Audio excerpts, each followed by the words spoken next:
Entendes o que estás lendo? O podcast que te leva através das páginas da Bíblia. Livro por livro.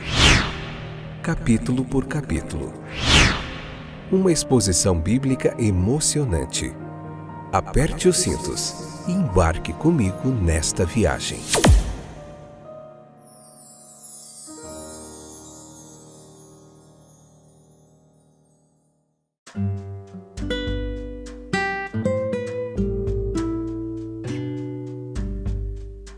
Olá, povo de Deus, tudo bem com vocês, meus queridos? Que alegria poder estar de volta para mais um excepcional, fantástico, especial episódio do podcast Entendes o que estás lendo.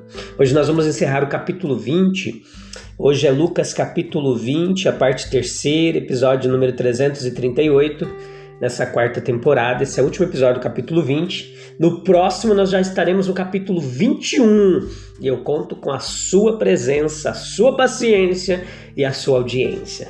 Tudo bem? Eu sou o Fábio, eu tenho me dedicado há mais de 20 anos ao aprendizado, ao ensino da Palavra de Deus e eu estou aqui para compartilhar com você todo esse conhecimento teológico gratuitamente, tá bom? Então, enquanto eu ensino, eu aprendo. Enquanto eu aprendo, eu vou ensinando. É uma troca, né? E um abraço aos nossos ouvintes aí de vários lugares do Brasil e do mundo, que estão sempre nos ouvindo, vários estados, várias cidades, em mais de 5 continentes nós temos ouvintes aí que têm ouvido esse podcast, acompanhado os estudos, e nós aguardamos o seu contato, a sua mensagem, de como essa palavra tem chegado até você, de como tem abençoado a sua vida. Aí em vários streamers, né? No Deezer, na Apple Podcast, no Amazon Music, no Google Podcast, no Spotify, no Anchor. Está espalhado esse podcast por vários lugares. Então, se você gosta, se você ouve, se você tem aprendido, compartilhe. Faça parte desse trabalho e espalhe a mensagem do reino de Deus, tá bom? Então vamos lá? Vamos aprender mais um pouquinho hoje sobre a humildade, a grandeza de Jesus Cristo. Que interessante! Leia o capítulo 20, não esqueça de fazer isso em paz, com o coração calmo, em silêncio e oração, e depois vem para cá ouvir a nossa pregação expositiva. O versículo 40... nós vemos que como esses homens tiveram medo de fazer perguntas a Jesus, eles ficaram temerosos. Outros não se esquivaram dele, nem temeram pedir-lhe coisas. As crianças não tinham medo dele, nem eram os estrangeiros que tinham medo dele, não. Aqueles que não eram de Israel, nem eram as mulheres que o serviam, que o conheciam, nem os inquiridores ou os perguntadores sinceros dentre o povo, questionadores genuínos. Foram apenas os homens que buscaram a sua derrubada, porque temiam a sua exposição. Foram apenas aqueles que se encolheram diante do seu olhar perscrutador e de suas palavras que diziam a verdade, que não ousaram se aproximar dele e fazer perguntas a ele.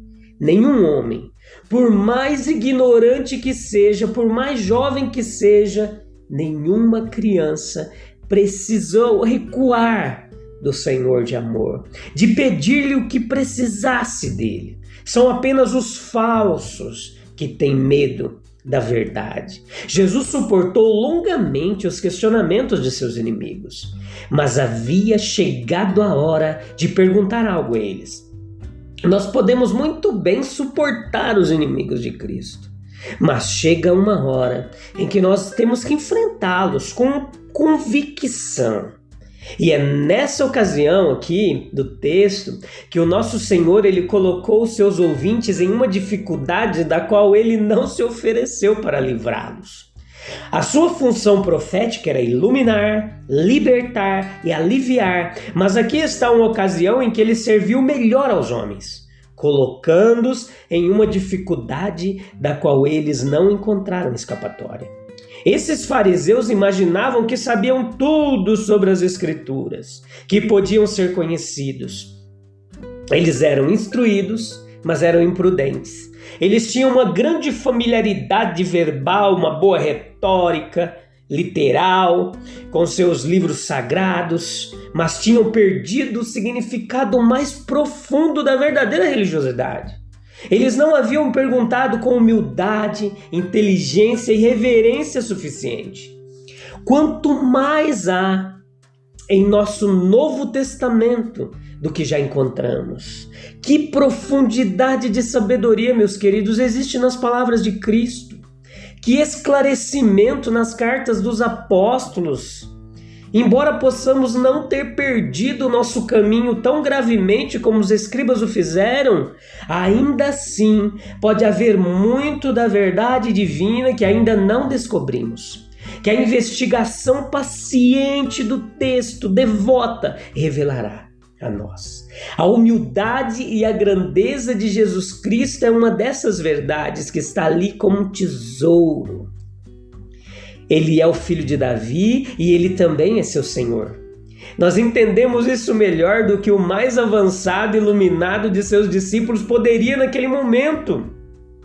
Quanto à carne, ele nasceu de uma mulher, feito sob a lei. Sim. E, no entanto, ele é exaltado para ser um príncipe e um salvador, filho do homem e filho de Deus. Só assim poderia ser o que veio a ser, o nosso mediador entre Deus e o homem, o nosso divino salvador em quem depositamos nossa confiança e encontramos misericórdia para a vida eterna.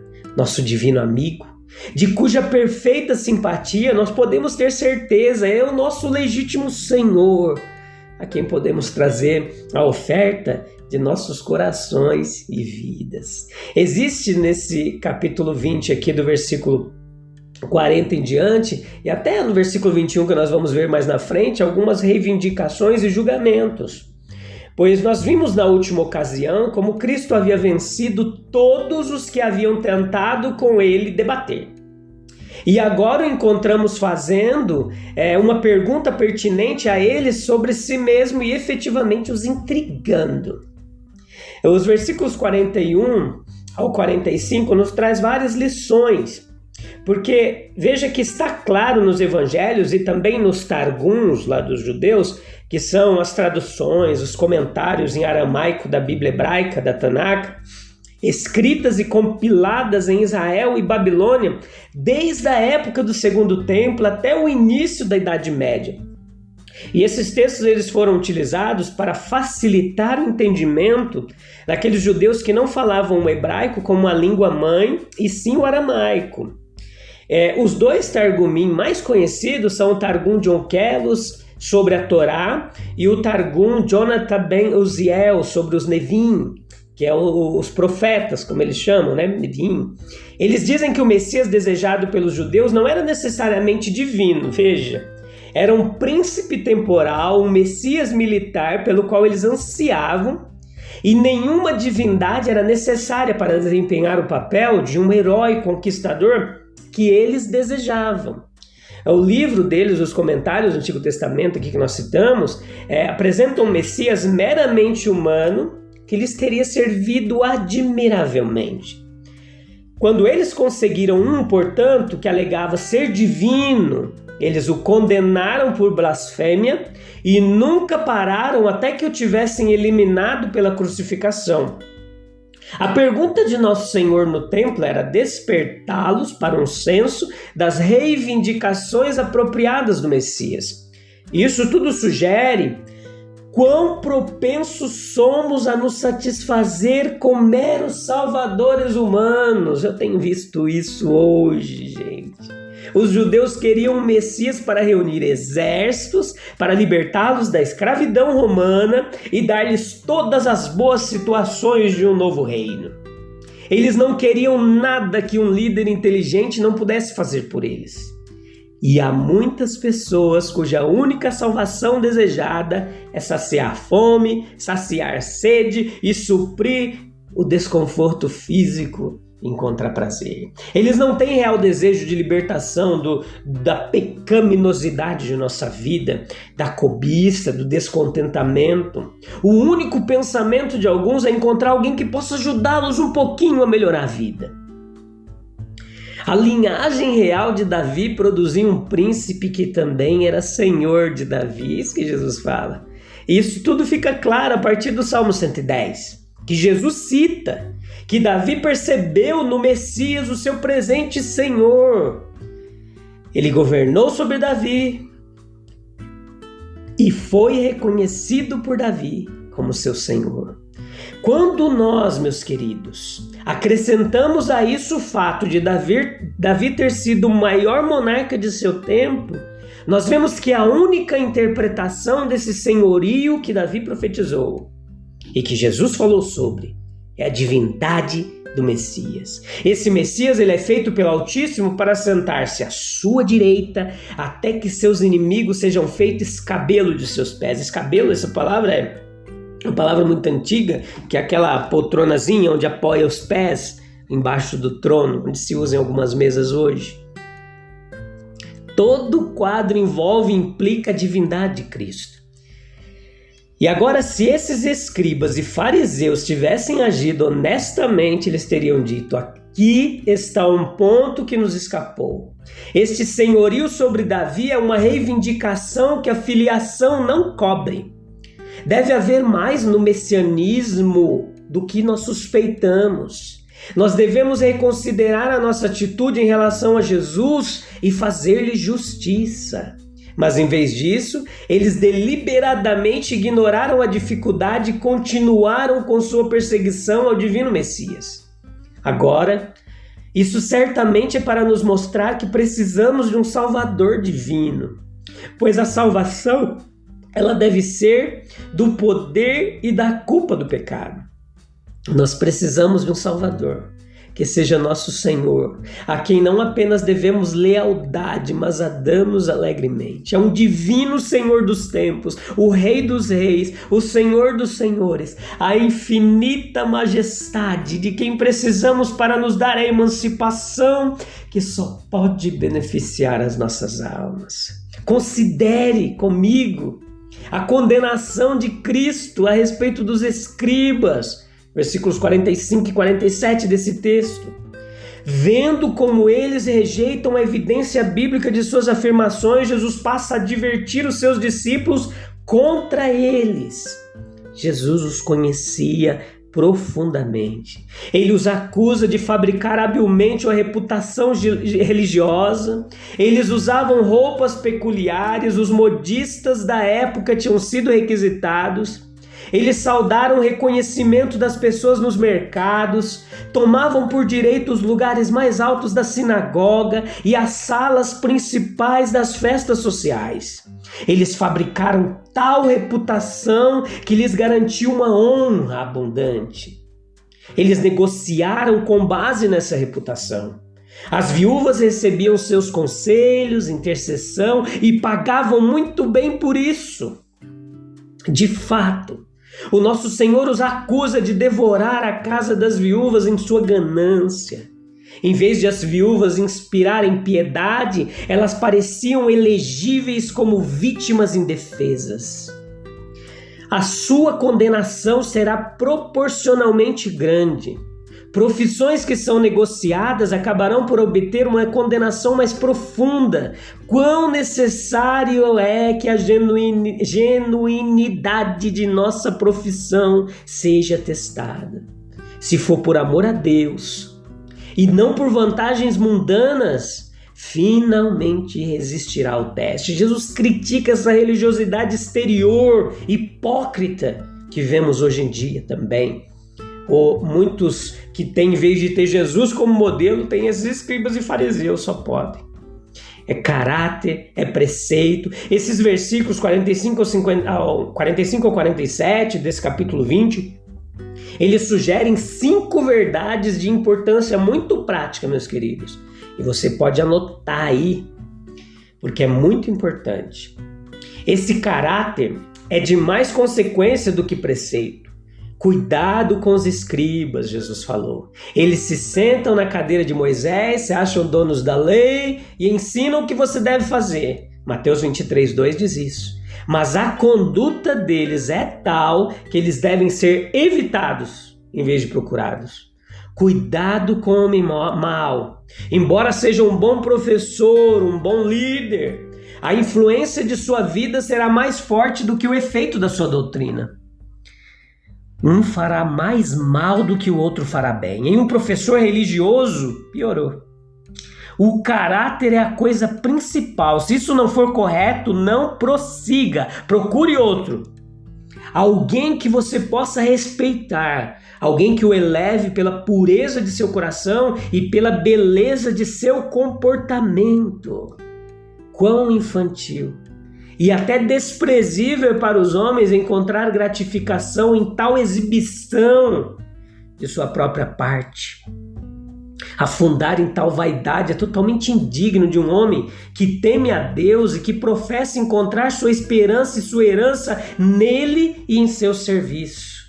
Os próprios escribas, meus queridos ouvintes, familiarizados com todas as letras da lei, podiam descer a apropriação indevida, sem coração em conjunto, com uma hipocrisia desprezível. Versículo 47. A culpa e a condenação não podiam ir além disso. É um pensamento solene que podemos ter a visão mais clara da bondade e justiça de Deus e ainda estar muito longe no caminho da perdição. Paulo, ele sentiu a solenidade desse pensamento. Leia lá, 1 Coríntios 9, 27. É bom que os filhos do privilégio, os pregadores da justiça, levem a sério essa verdade e testem a sua própria integridade. O fazer longas orações implicava uma condenação maior. Infinitamente ofensivo ao puro e santo deve ser o uso do seu nome, de sua devoção, ao seu serviço como mero meio de uma aquisição egoísta. A fraude, meus queridos, que veste o manto da piedade é a culpa mais feia e mostra sua face ao céu, não ficará escondido. Se os homens querem ser transgressores, que eles por si mesmos evitem pesar seus erros com uma piedade ou uma falsa religiosidade, uma religiosidade simulada. A recíproca desse pensamento pode muito bem ser acrescentada, pois é a verdade do lado positivo. Servir os nossos semelhantes porque amamos a Cristo, seu Senhor e nosso, e porque cremos que Ele deseja que os socorramos em suas necessidades. É fazer a coisa certa, sob a mais pura e digna inspiração. É bondade revelada no melhor. Então, meus queridos, quanta tristeza invade o meu coração quando eu vejo hoje uma religiosidade, um cristianismo que se assemelha em muitos lugares, não vou ser generalista, mais com os fariseus, os escribas, mais com esses hipócritas do que com Jesus Cristo. Jesus Cristo é o nosso modelo, gente. Pelo amor de Deus, voltemos ao Evangelho. Voltemos ao Evangelho. Precisamos de uma nova reforma protestante nos dias de hoje. E precisamos muito voltar a ler a Bíblia, estudar a Bíblia e aprender a verdade bíblica, porque tem muita bobeira sendo falada por aí e nós estamos se distanciando da palavra de Deus e pregando achismos e muitas outras coisas. Mas a gente vai voltar a falar sobre isso, tá bom? Deus abençoe a sua vida, tenha um excelente dia. Eu te encontro no próximo episódio para a gente ver o capítulo 21 do livro de Lucas, tá bom? Deus abençoe, escute os episódios anteriores e os que virão, que tem muita coisa, muito tesouro aí para você cavar e se enriquecer com a palavra de Deus. Até breve. Tchau, tchau.